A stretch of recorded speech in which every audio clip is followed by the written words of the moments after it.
यलगार कष्टकरी संघटनेच्या कार्यकर्त्यांनी आज पंचायत समितीमध्ये ठिय्या मांडत घोषणाबाजी सुरू केली आहे।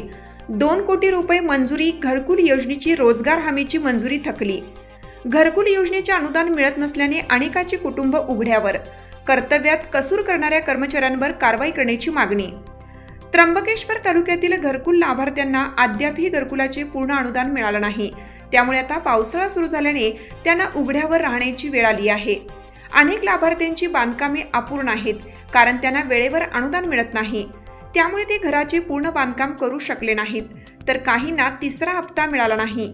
अनेकांनी उसनवारी कर्ज काढून घरकुलाचे पूर्ण बांधकाम केलं, मात्र अद्यापही त्यांना अनुदान मिळालं नाही।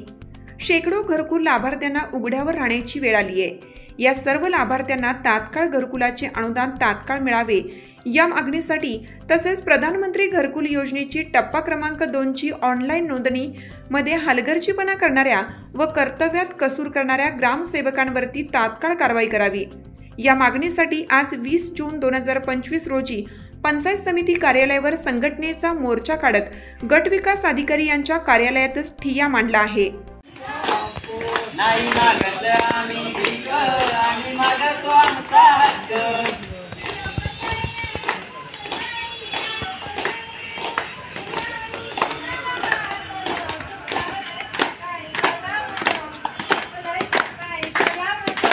लावलाय सरकारी कलम तोडू, लावलाय सरकारी कलम तोडू। साऱ्यांना बोलवा, थोड्यांना कळवा, साऱ्यांना बोलवा, थोड्यांना। लावलाय सरकारी कलम तोडू, लावलाय सरकारी। लोकमान्य न्यूजसाठी संचालक लक्ष्मीकांत शिंदे, त्र्यंबकेश्वर।